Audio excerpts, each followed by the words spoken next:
పెద్ద దగానాడు జరగబోతోంది. ఎవరికి మహానాడు అది? ఈ రాష్ట్ర ప్రజలకైతే మాత్రం 100% అది దగానాడు మాత్రమే. కేవలం ఆంధ్రప్రదేశ్లో ఉన్నటువంటి రాష్ట్ర ప్రజలకే కాదు, గడిచిన ఒక వారం రోజులుగా ఎక్కడ చూసినా కూడా జరుగుతున్నటువంటి తంతులు, దాంట్లో వింటున్నటువంటి ఏడుపులు, పెడబొబ్బలు అన్నీ మనం ఒకసారి బేరీజ్ వేసుకుంటే ఆంధ్ర రాష్ట్ర ప్రజలకి మాత్రమే దగానాడు కాదది. జెండా మోసిన తెలుగుదేశం పార్టీ కార్యకర్తలకు కూడా దగానాడు అనేది అర్థమవుతుంది. ఇది మనం చెప్పట్ల, నేను చెప్పట్లా, వైఎస్ఆర్ కాంగ్రెస్ పార్టీ చెప్పట్లా. టీడీపీ కార్యకర్తలు, నాయకులు వాళ్లే ఈ మినీ మహానాడులో చెప్తాం, చూస్తూ ఉన్నాం. ఈ కడపలో జరగబోయేది దగానాడైతే జిల్లా జిల్లాకి జరిగినటువంటి మినీ మహానాడులన్నీ కూడా ఆక్రోశ నాడులుగా జరిగినటువంటి విషయాన్ని రాష్ట్ర ప్రజలందరూ కూడా మనందరం గమనించాం.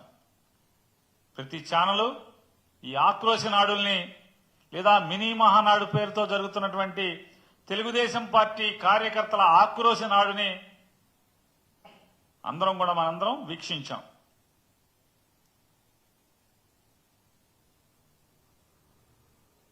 ఒక జిల్లాలో పాపం ఆయన సీనియర్ మంత్రి గారు, మాజీ మంత్రి గారు కూడా, సీనియర్ శాసనసభ్యుడు, కేంద్ర మంత్రికి మామగారు, ఆయన ఆక్రోశం, ఆయన బాధ, ఆయన వ్యధ చెప్పనలవి కాదు. పాపం ఆయన బాధ నిజంగా అంటే వైఎస్ఆర్ కాంగ్రెస్ పార్టీ ఓడుగానో లేదా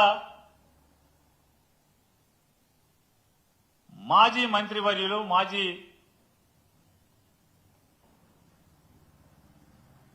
వైఎస్ఆర్ కాంగ్రెస్ పార్టీ మహిళా విభాగ అధ్యక్షురాలైనటువంటి రోజా గారి కుటుంబ సభ్యులు, ఆవిడ అభిమానులు, వారికి బాధ కలుగుద్దో కలగదో తెలియదు. కానీ ఇంకెవరికి చూసినా కూడా ఆయన వర్ణనాతీతమైనటువంటి ఆయన వ్యధా బాధలు చూస్తే ఈ బాధ పగోడికి కూడా రాకూడదురా అని చెప్పి జాలిపడేటువంటి పరిస్థితి.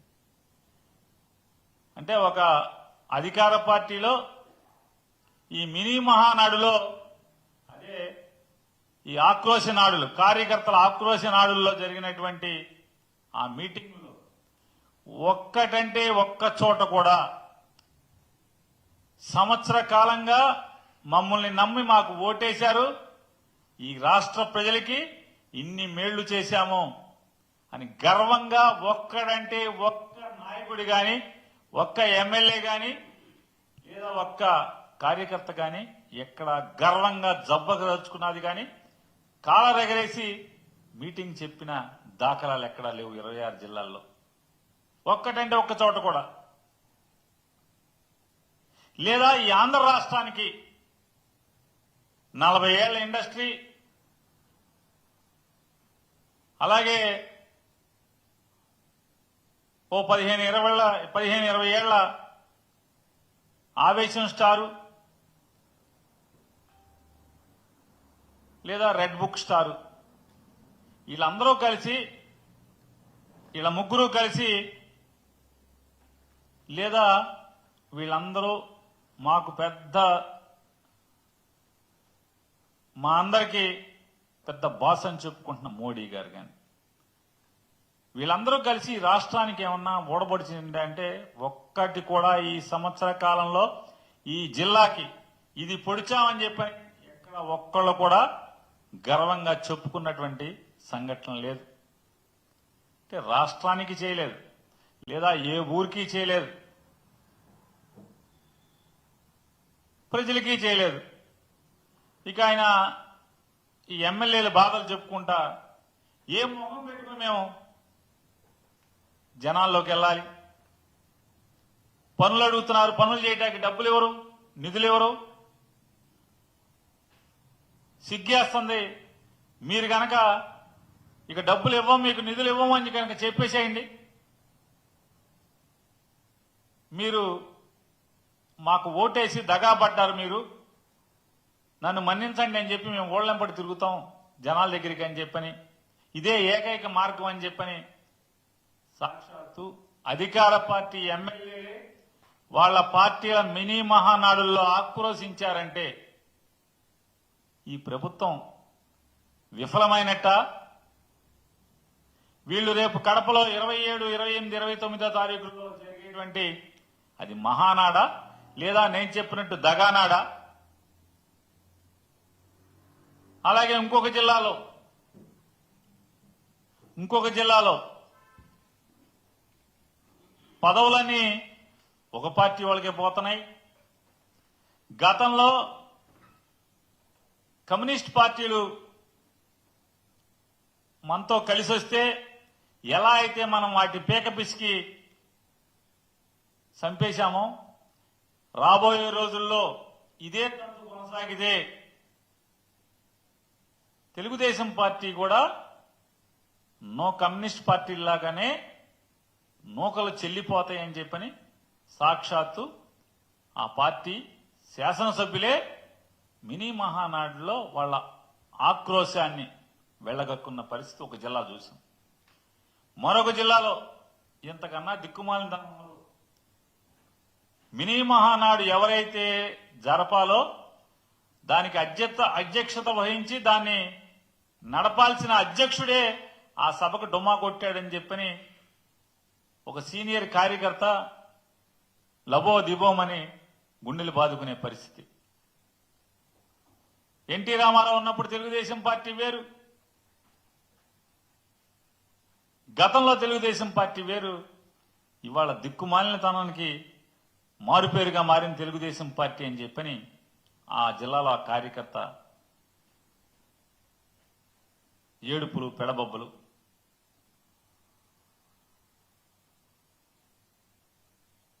శకునం చెప్పే అందరికీ శకునం చెప్పే బల్లికి ఏదో జరిగిందంట. అట్టాగే ఎన్టీ రామారావు పార్టీ పెట్టిన కాడి నుంచి పార్టీ పెట్టాను, నేను పార్టీలో ఉన్నాను, పుట్టానని చెప్పేటువంటి ఆయనకి కనీసం ఒక బ్యానర్ కూడా లేదని వాళ్ళ జనం అంతా కూడా గోల అల్లరి ఒక జిల్లాలో. ఇంకో జిల్లాలో కార్యకర్తలకి కనీసం మర్యాద కూడా లేదు, పలకరించే నాదుడు లేడు. ఎన్నికల ముందేమో జైలుకి వెళ్ళండి, ఎన్ని కేసులుంటే అంత పెద్ద పదవులు అన్నారు. ఇవాళేమో ఎవడికి చిల్లర కొడితే ఆడికే పదవులు వస్తున్నాయి అని చెప్పి ఒక జిల్లాలో ఆక్రోశం. ఇంకొక జిల్లాలో ఆడేవరా బాబు మంత్రి ఆధార్ కార్డు చూపించమంటున్నాడు, పనులకు వస్తే ఆధార్ కార్డు నంబర్ రాసుకుని మీ పనేంటని అడుగుతున్నాడు. కార్యకర్తల దౌర్భాగ్య స్థితి ఇది, పార్టీ ఇట్లా చచ్చిపోతుంది అని చెప్పని ఒక సీనియర్ కార్యకర్త ఆవేదన. మరొక జిల్లాలో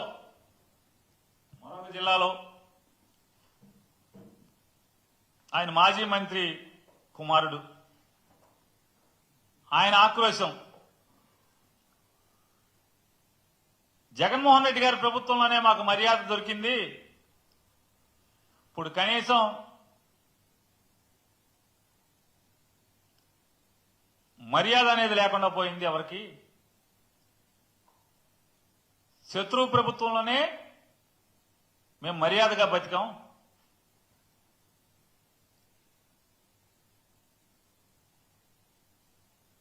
ప్రభుత్వం రాగానే ఒక ఆయన పసుపు బిళ్ళలేస్తాం, ఆ బిళ్ళల జేబుకు తగిలించుకెళ్ళండి, ప్రభుత్వ కార్యాలయాల్లో కార్పెట్ పరిచి పూలు జిమ్మి కుర్చీ వేసి కాఫీ టీ ఇచ్చి మీ పని చేసి పంపిస్తారని చెప్పారు. ఇవాళ గవర్నమెంట్ ఆఫీసులకు వెళ్తే పురుగుల కన్నా హీనంగా చూస్తున్నారని చెప్పని ఆ మాజీ మంత్రి గారి కుమారుడు ఆక్రోశం, ఆవేదన, బాధ వర్ణనాతీతం పాపం.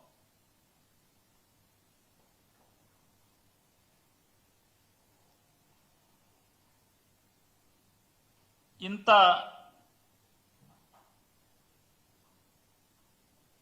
అంటే రాష్ట్రానికి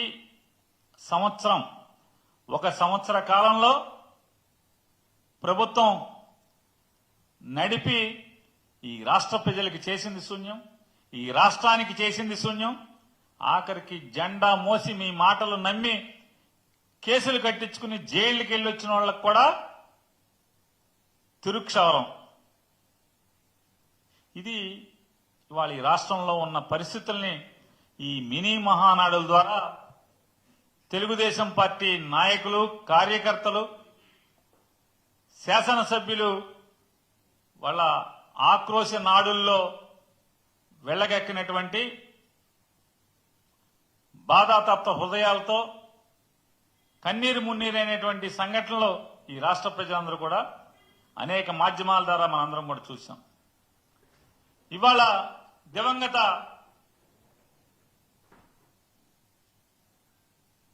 సంపాదకుడు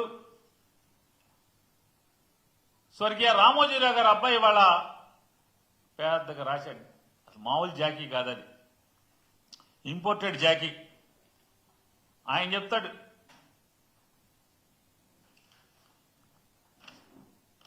ఇది ఎవరో స్టేట్మెంట్ కాదు, వాళ్ళు రాసిందే. అంటే వాళ్ళ యొక్క కథానిక. తెలుగుదేశం పార్టీ విధానంలోనూ సూపర్ 6. ఓరి మీ సూపర్ 6 చల్లకుండా మామూలుగా జనాలకు ఇచ్చిన సూపర్ 6 లేవు ఇక్కడ, మళ్ళీ కార్యకర్తలకు సూపర్ 6 అంట.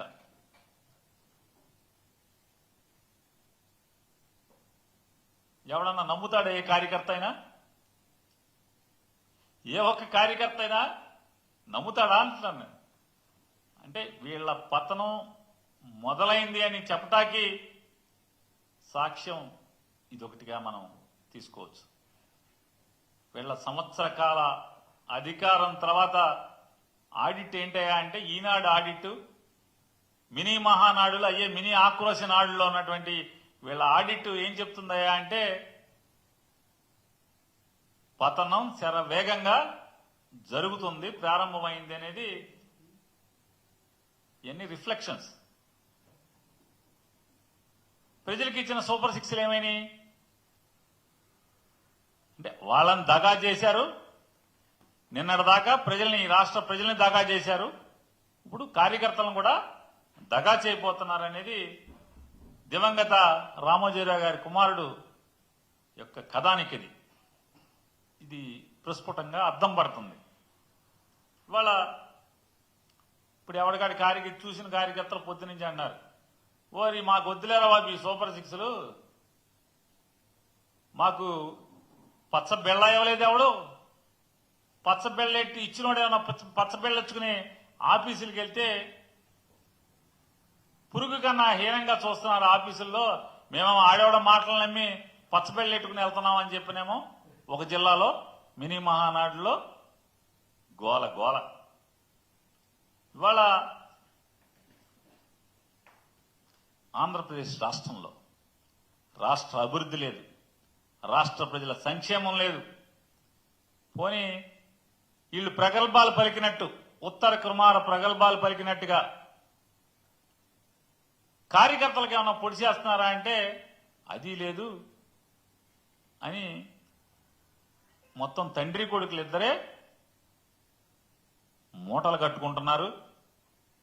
దాంట్లో ఓ చిన్న మూట ఏమో నెల నెల ఆయన ఎవరికో ఇస్తున్నారు తప్పితే, ఆ ముగ్గురికి తప్పితే ఎవరికి ఏ లబ్ధి లేదనేదేమో కార్యకర్తలు ఏడుస్తున్నారని మనకి టీవీలు, పేపర్లు అన్నీ చెప్తున్నాయి. ఇవాళ ఆంధ్రప్రదేశ్ రాష్ట్రంలో సంక్షేమానికి, అభివృద్ధికి లేదా కార్యకర్తల సంక్షేమానికి దిక్కులేదేమో కానీ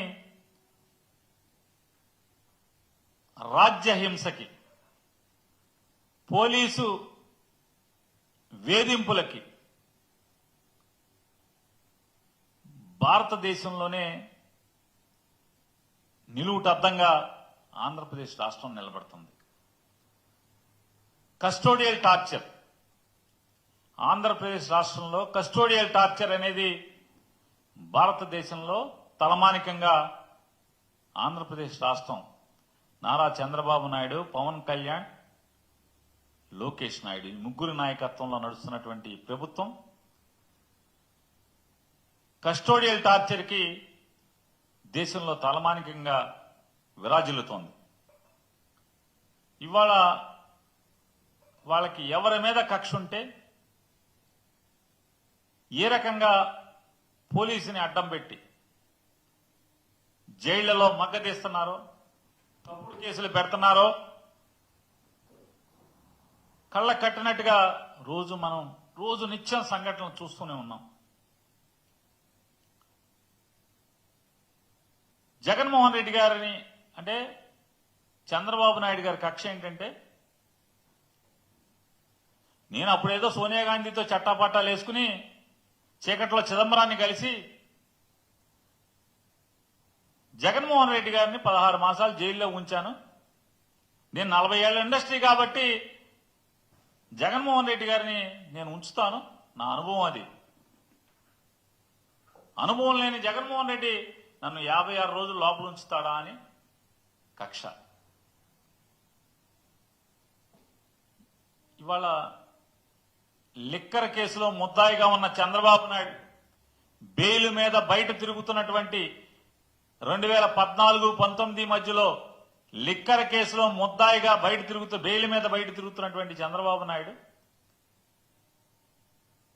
లేని కేసు ఏదో ఒకటి పెట్టి లేని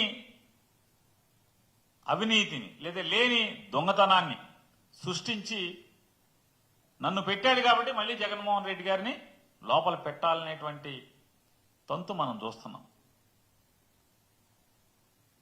ఆ తంతులో భాగంగా రోజుకొక ఈనాడు జ్యోతిలో చంద్రబాబు చెప్పింది రోజుకోటి రాస్తారు. ముందు విజయసాయిరెడ్డి మొత్తం లిక్కర్ స్కామ్ చేశాడు, విజయసాయిరెడ్డిని కటకటాలు ఊచలు లెక్కెట్టిస్తామని చెప్పి రాయించారు. విజయసాయిరెడ్డి పాత్ర పార్టీలోంచి వెళ్ళిపోగానే వెంటనే రాజకేశిరెడ్డిదే మొత్తం ప్రధానమైన పాత్ర, మొత్తం కర్త కర్మ క్రియ అంతా అతనే అని చెప్పి ఇంకొక రోజు రాస్తారు. మరొక రోజు రాస్తారు జగన్మోహన్ రెడ్డి మొత్తం దొరికేశాడు, అరెస్ట్ చేయటమే, గజగజలాడిపోతున్నారు మొత్తం వైఎస్ఆర్ కాంగ్రెస్ పార్టీ వాళ్ళు ఇంకోళ్ళు రాస్తారు. ఇంకో రోజు రాస్తారు ఇదే ఈనాడు ఇదే జ్యోతి. అరే నిన్న మొన్న ఈ రాశాం కదా, మనకు సిగ్గుండాలి కదా. మన పేపర్లో నిన్న మొన్న ఒకటి రాసి మళ్ళీ ఇంకోటి వాళ్ళు ఎట్లా రాస్తాం అనేది ఏ మాత్రం ఇసుమంత కూడా బిడిగి పడకుండా మరి భగవంతుడు పెట్టలేదు.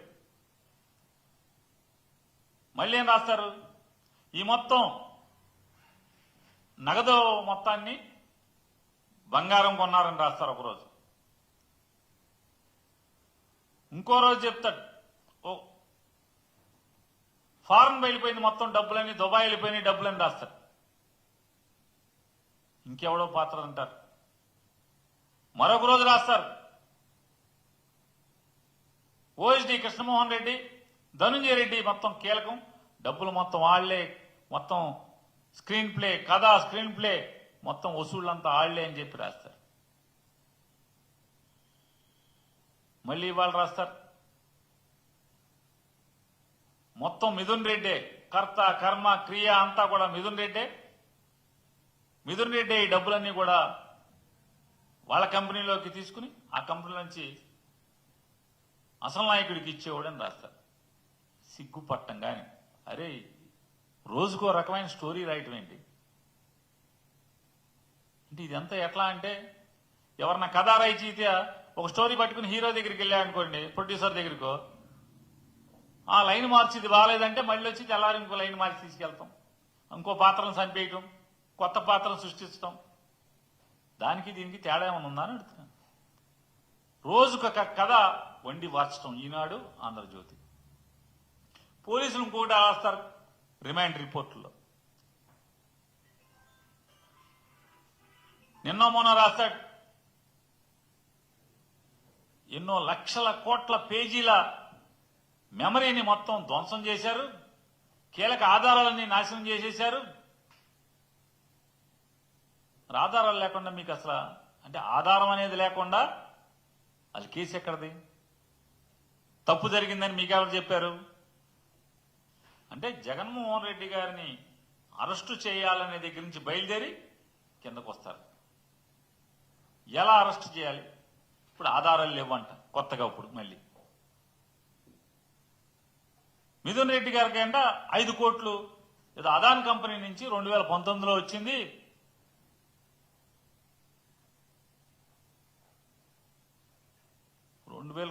అదాన్ కంపెనీ నుంచి వస్తే దానికి ఎందుకు ఇచ్చారో, అడ్వాన్స్లకి ఇచ్చారా, ఏమన్నా ఆస్తి అమ్ముతున్నారా, ఏం చేయరు? ఇన్కమ్ ట్యాక్స్ వాడిని అడుగు, రాయండి ఇన్కమ్ ట్యాక్స్ కి. ఇన్కమ్ ట్యాక్స్ కి రాస్తే చెప్తారుగా ఈ గతం 2019 కదా, ఇప్పటికి అయిపోయినాయి కదా. లేదా పిఎల్ఆర్ కంపెనీ వాళ్ళని అడిగినా కూడా, మీరు నోటీస్ ఇచ్చినా కూడా, ఇదిగో పలానా 5 కోట్లు ఏంటి, ఎక్కడి నుంచి వచ్చినాయి, ఎందుకు వచ్చినాయి అంటే వాళ్ళు 5 నిమిషాలు ఇస్తారు కదా, కాగితాలు మీ ముఖాన్ని కొడతారు కదా. అంటే బురద పూయటం, బట్ట కాల్చి మొహానేయటం. చంద్రబాబు దొంగతనం దొరికిపోయాడు కాబట్టి జగన్మోహన్ రెడ్డి గారిని కూడా అలాగే ఏదో ఒక నిందేసేయాలి, అరెస్ట్ చేసేయాలి. అంటే ఒక్కొక్క రోజు ఒక్కొక్కటి పాత్ర, ఒక్కొక్కడు వంతు. ఏంటి అంటే రేపో మాపో మిథున్ రెడ్డికి బెయిల్ హీరింగ్ వస్తుంది కాబట్టి ఈలోపు ఈ పేపర్లన్నీ జడ్జిలందరూ చదవాలి.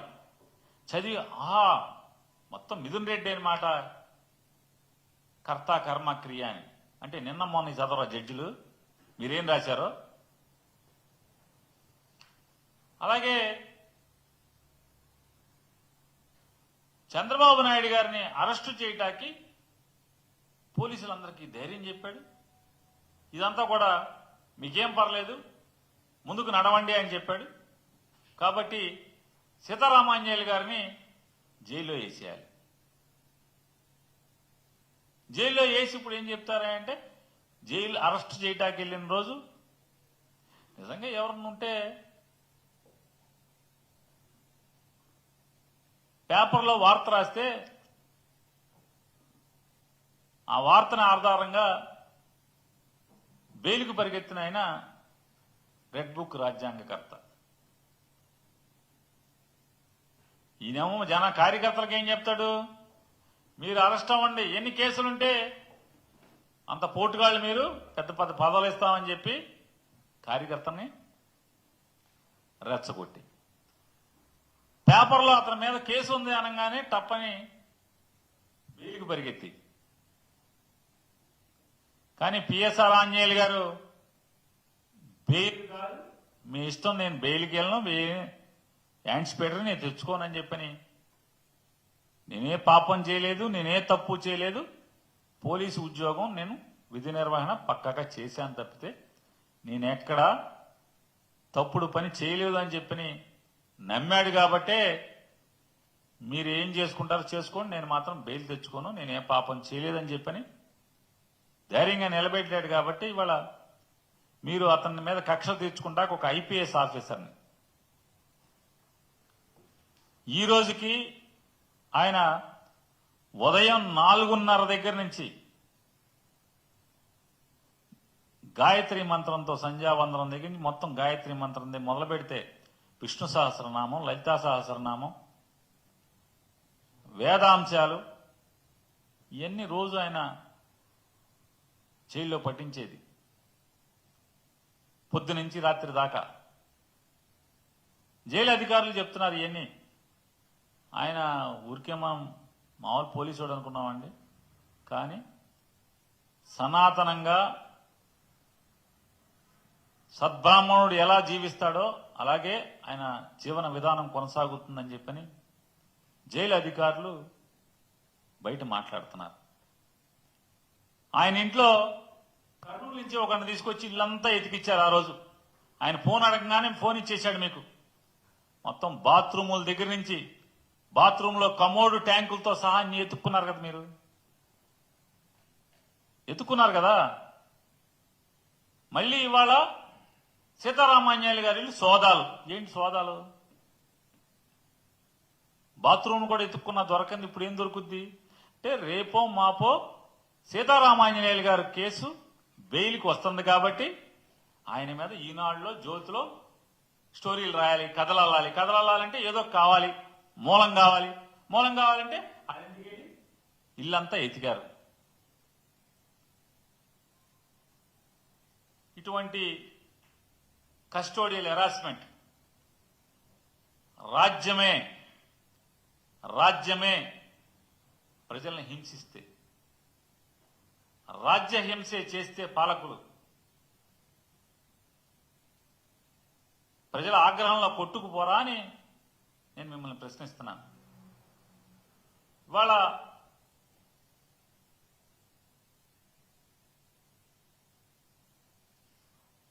ఎంత పచ్చి దగాకోరులంటే వీళ్ళందరూ కూడా.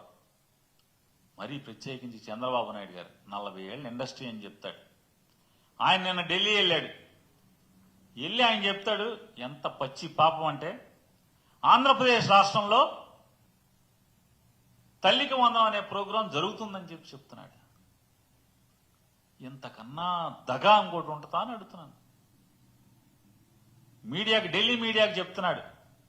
ఎందుకంటే వాళ్ళు అక్కడ ఉంటారు, మనం ఏదో ఒకటి అడ్వర్టైజ్మెంట్ ఇవ్వచ్చులే ప్రభుత్వం తరఫున, ఏది కావాలంటే అది మనం చెప్పింది వాగింది రాసేస్తారులే అని చెప్పని అమ్మకు వందనం ఆంధ్రప్రదేశ్ రాష్ట్రంలో అమలు చేస్తున్నామని చెప్పి ఆయన నిన్న మాట్లాడతాడు. అందుకే ఈ ఆంధ్ర రాష్ట్ర ప్రజలందరూ కూడా రేపు జరగబోయేది కడపలో దగానాడు తప్పితే మరొక నాడు కాదనేది అందరూ భావిస్తున్నారు. ఇవాళ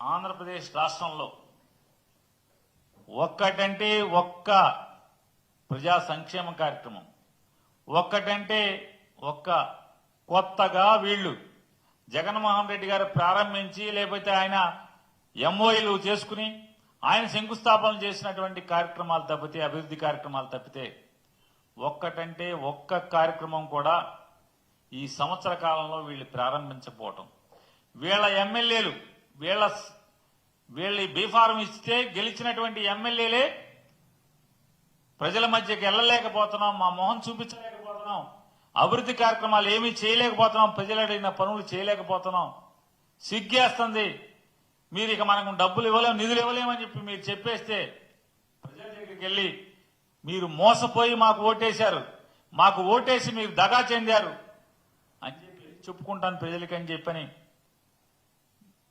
వాళ్ళ బాధ అంటే వీళ్ళకి చెప్పుకుంటున్నారంటే, బహిరంగంగా చెప్పుకుంటున్నారంటే ఈ ప్రభుత్వం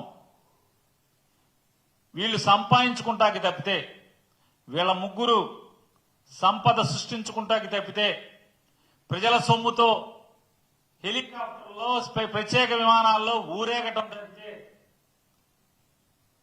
లేదా హెలికాప్టర్లోనో విమానాల్లోనో సుమారుగా నెలకి 6-7 కోట్లు ఖర్చు పెట్టి కాయగూరలు ఇంటికి తెచ్చుకోవటం.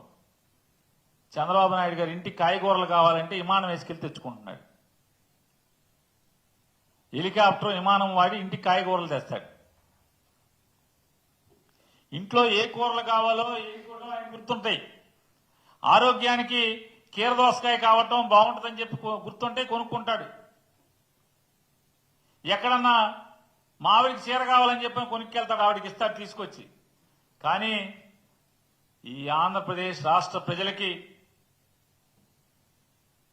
జగన్మోహన్ రెడ్డి లాగా నేను అప్పులు చేసి పథకాలు అమలు చేయను, సంపద సృష్టించి జగన్ అప్పు చేసి 10 రూపాయలు మీకు ఇస్తే నేను సంపద సృష్టించి ఏ అప్పు చేయకుండా 15 రూపాయలు ఇస్తానని కోతలు కోసినటువంటి చంద్రబాబు నాయుడికి ఆ కోతలు గుర్తుకురావు. ఇప్పటికీ 1,50,000 కోట్ల రూపాయలు ఈ రాష్ట్రానికి అప్పుల్లో ముంచినటువంటి సంవత్సరం తిరగకుండానే 1,50,000 కోట్ల రూపాయలు అప్పులు కుప్పలోకి కూర్చున్నటువంటి పరిస్థితులు మనం చూస్తే జనం సొమ్ముతో సోకులు చేసుకోవటం, జనం సొమ్ముతో దాచుకోవటం తప్పితే మరొకటి వీరికి లేదు. నేనొస్తే కరెంటు ఛార్జీలు తగ్గిస్తాను, మీరింట్లోనే కరెంటు పుట్టించి మీరు ప్రభుత్వానికి అమ్మేట్టుగా మిమ్మల్ని తయారు చేస్తానని చెప్పి ఇవాళ డొమెస్టిక్, ఇండస్ట్రియల్ కాదు, డొమెస్టిక్ అంటే గృహాల్లో ఇంట్లో వాడుకునేటువంటి కరెంటు యూనిట్ 9 రూపాయలు వసూలు చేస్తున్నామంటే, జగన్మోహన్ రెడ్డి గారు ఉన్నప్పుడు ఇండస్ట్రియల్కి వసూలు చేసేవాళ్ళు. ఇవాళ డొమెస్టిక్ లో 9 రూపాయలు యూనిట్కి వసూలు చేస్తున్నామంటే ఏం చెప్పావు? నువ్వు వాళ్ళు ఏం పరిపాలిస్తున్నావు? దండుకోవటం, సోకులకు చేసుకుని తిరగటం తప్పితే ఈ సంవత్సర కాలంలో ఈ తెలుగుదేశం పార్టీ వీళ్ళ ముగ్గురు కలిసి సాధించింది ఏమీ లేదనేది మీ ద్వారా తెలియజేస్తాను.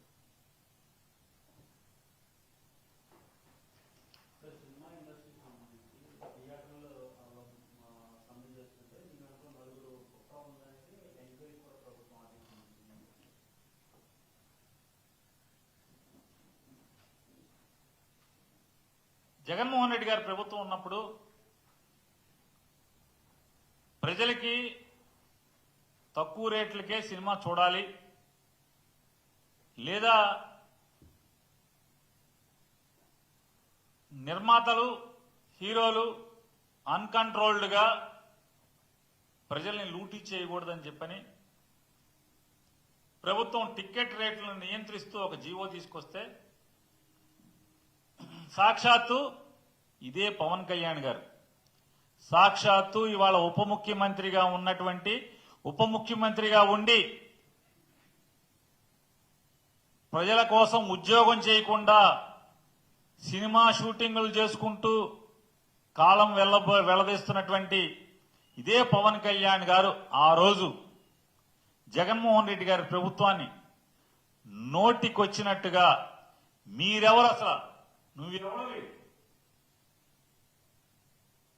డబ్బులు మాయి, మా డబ్బులతో మేం సినిమా తీసి మా ఇష్టం వచ్చినట్టు జనాలకు చూపించి మా ఇష్టం వచ్చిన రేటుకి మేము టికెట్ అమ్ముతాం, నువ్వెవడవి అని చెప్పి ఆ రోజు కారు కూతలు కూసినటువంటి పవన్ కళ్యాణ్ గారి పార్టీ తరపున గెలిచి పవన్ కళ్యాణ్ గారి సినిమా ఫీల్డ్ ని ఉద్ధరిస్తారని ఆ శాఖ ఆ పార్టీకి తీసుకుని దాని తరపున పనిచేసేటువంటి రాష్ట్ర మంత్రి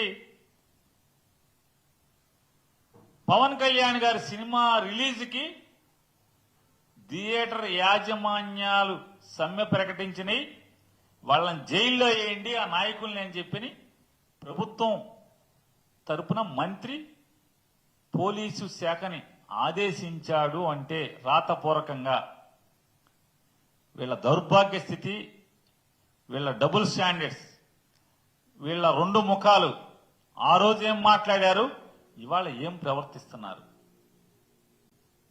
మరి మీరెవరు, నువ్వెవరు? సినిమా నిర్మాతలకి, డిస్ట్రిబ్యూటర్లకి, ఎగ్జిబిటర్లకి తగు నడుస్తుంటే వాళ్ళకి సమస్యలుంటే నీ సినిమా వాయిదా వేసుకోవాలి కదా, నీ సినిమా వాయిదా వేసుకోవాలి, అంతేగాని బెదిరించడం, జైల్లో వేస్తామని డీజీపీకి ఆదేశాలు ఇవ్వటం,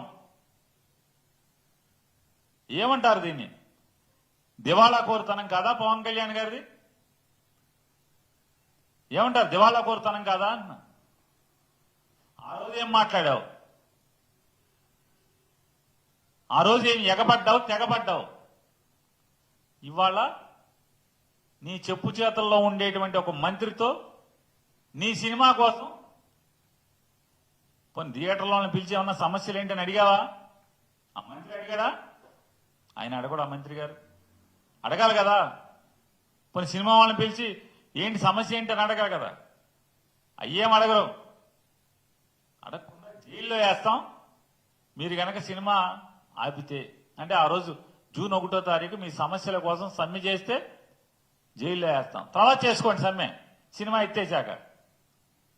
ఇదో ప్లాపు సినిమా. ఆ రాబోయే ప్లాపు సినిమాకి ఏదో అన్న సామెతగా ఉంది. ఈ రాబోయే ప్లాపు సినిమాకి మళ్ళీ జైల్లో వేస్తాం, ఆ వేస్తాం, ఈ వేస్తాం అని కోడలకి బుద్ధి చెప్పి అత్త తెడ్డు నాకింది అని చెప్తారు మోటు సామెత. అట్లా పవన్ కళ్యాణ్ గారు అధికారంలో ఉంటే ఒక భాష, వెనకటి పరశూరు గోపాలకృష్ణ గారి డైలాగులు ఉండేవి. అదైతే ఇది రాసుకో, ఇదైతే అది రాసుకోమని.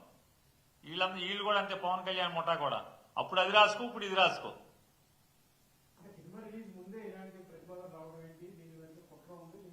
అదే చెప్తున్నానండి, అదే చెప్తున్నాను.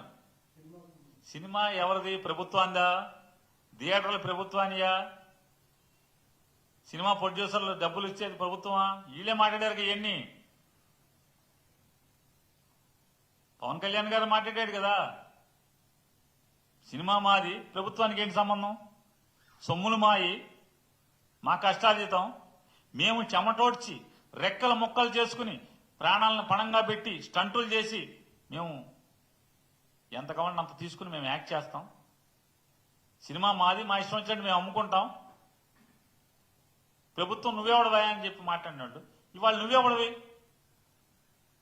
సినిమా థియేటర్లని వాళ్ళ సమస్యల కోసం సమ్మెకెళ్తానంటే నువ్వెవడివి అంటున్నా. పోనీ పిలిచి అడిగావా? అరే ఒక్కోటి 50 కోట్లు 100 కోట్లు విలువైనటువంటి ఆస్తిలో ఉన్న ఒక్కొక్క సినిమా హాలు మల్టీప్లెక్స్లకి అయితే కనీసం ఆ సమస్య ఏంటో తెలుసా అసలు నీకు? మల్టీప్లెక్స్లకేమో షేరింగా, పర్సంటేజా? సింగిల్ థియేటర్ అయితేనేమో అద్దెస్తావా? కనీసం వాళ్ళ బట్టలు తుక్కునే డబ్బులు కూడా రావట్లేదు కదా. దాన్ని సమస్యగా పెట్టి మాకు కూడా మల్టీప్లెక్స్లకు ఇచ్చినట్టే వారం అద్దె కాకుండా మాకు కూడా పర్సంటేజ్ ఇవ్వండి అని వాళ్ళు అంటున్నారు. ఈయన ఒక మంత్రి, ఇది ఒక శాఖ, ఇది ఒక ప్రభుత్వం, దిక్కుమాలిన ప్రభుత్వం.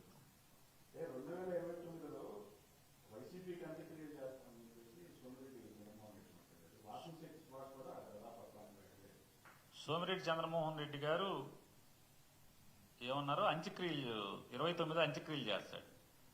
అంత్యక్రియలు చేయటం అనేది సోమిరెడ్డి చంద్రమోహన్ రెడ్డి గారికి నిష్ణాతుడు, వెనతో పెట్టిన విద్య. చేరదీసి రాజకీయ జీవనాన్ని కల్పించినటువంటి లేదా రాజకీయ జీవితాన్ని కల్పించినటువంటి ఎన్టీ రామారావు కూడా వీళ్ళు అంత్యక్రియలు జరిపించినటువంటి పెద్దలు వీళ్ళందరూ. కాబట్టి అలవాటు ప్రకారం వైఎస్ఆర్ కాంగ్రెస్ పార్టీ సంగతి ప్రజలు చూసుకుంటారు. సోమిరెడ్డి చంద్రమోహన్ రెడ్డి గారు వైఎస్ఆర్ కాంగ్రెస్ పార్టీని ఏం చేయాలో 29లో ప్రజలు తేలుస్తారు, ప్రజలు చూసుకుంటారు. మంత్రి పదవి ఇవ్వలేదని చెప్పని, మంత్రి అవకాశం ఇవ్వలేదని ఎవరికి పెడితే రామారావుకి చేసినట్టు ఇంకెవరికన్నా అంత్యక్రియలు చేయబారు. ఆ ప్రయత్నం చేయకుండా ఉంటే సరిపోదు. ఇంకో ఆయన ఏమన్నాడు, ఇంకో మంత్రి ఏమంటాడు?